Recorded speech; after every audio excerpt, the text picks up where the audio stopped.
आर्यस मंच में आप सभी का स्वागत है। आज जानकारी करेंगे वर्धन वंश या पुष्यभूति वंश।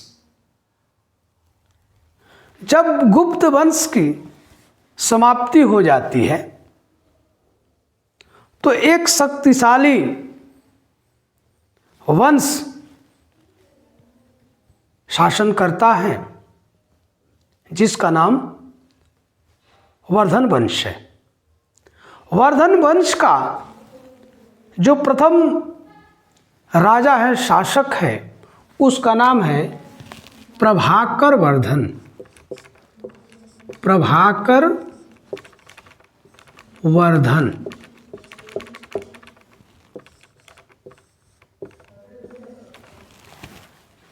प्रभाकर वर्धन के दो पुत्र और एक पुत्री पैदा हुई।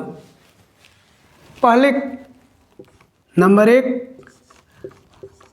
राजवर्धन, दूसरा हर्षवर्धन और तीसरा जो है राजश्री। ये लड़की है।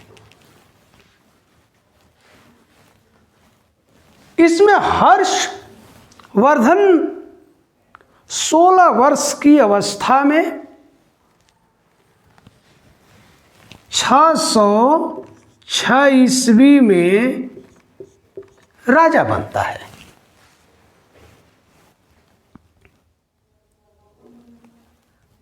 प्रारंभिक दौर में जो राजधानी थी थानेश्वर, थानेश्वर जो है राजधानी थी, जो बाद में इसको बदल करके कन्नौज किया गया। कन्नौज में राजधानी बनाई गई। हर्षवर्धन बहुत बड़ा विद्वान था।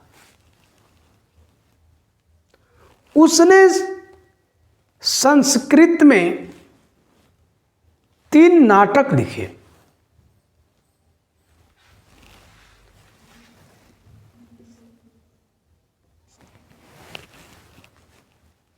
नागानंद,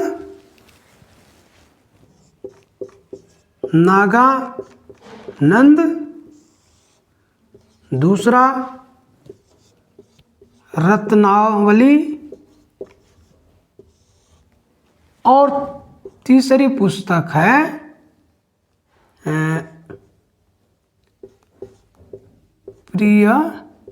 प्रियदर्शिका। प्रियदर्शिका। हर्ष के शासन में एक दरबारी कवि भी थे जो बहुत उच्च कोटि के कवि थे, जिसका नाम है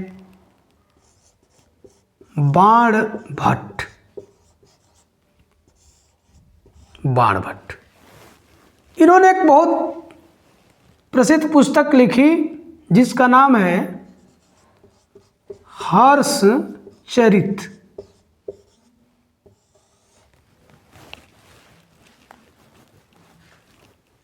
हर्षवर्धन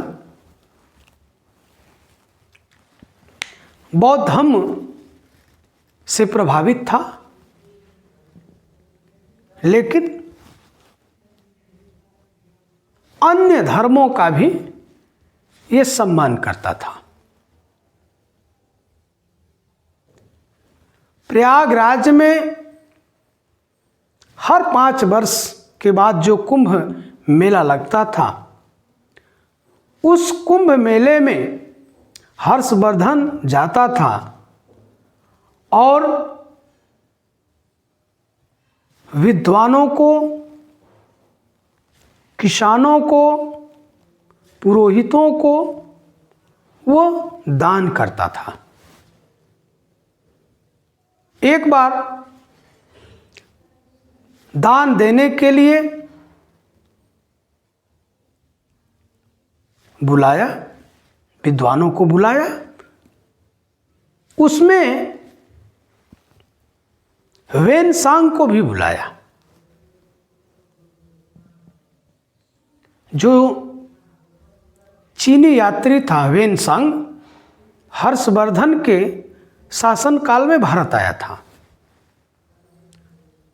तो उसमें ह्वेनसांग भी था। तो दान देने लगा। कुंभ मेले में जो सामग्री जो दान की थी वो लेकर के गया था। दान की वस्तु सब समाप्त हो जाती है और एक पुरोहित बच जाता है। राजा क्या करते? राजा जो है, जो पहने थे, जो वस्त्र पहने थे, उसने क्या किया? उस वस्त्र को निकाल करके उस पुरोहित को देने लगे और कहे कि अब मेरे पास यही बचा है। तो इससे आप समझ सकते हैं कि हर्ष कितना उदार था और दानी था। ह्वेनसांग हर्षवर्धन के या वर्धन वंश की जो ख्याति विदेशों तक फैली थी, उसी को सुनकर के यहाँ पर आया था और 15 वर्ष तक भारत में रहा। हर्षवर्धन के राज्य में जो नालंदा विश्वविद्यालय था, बहुत ही प्रसिद्ध विश्वविद्यालय, उस विश्वविद्यालय में ह्वेनसांग पढ़ाई किया और पढ़ाने का भी कार्य किया, यानी शिक्षा भी ग्रहण किया और शिक्षण का भी कार्य किया। ह्वेनसांग लिखता है कि जो व्यवस्था थी, शासन व्यवस्था थी, वो 3 भागों में बटी थी: प्रांत, जिला और गांव। इसके शासन में अपराध कम होते थे। अपराधी जो पकड़ा जाता था उसको कठोर दंड भी दिया जाता था।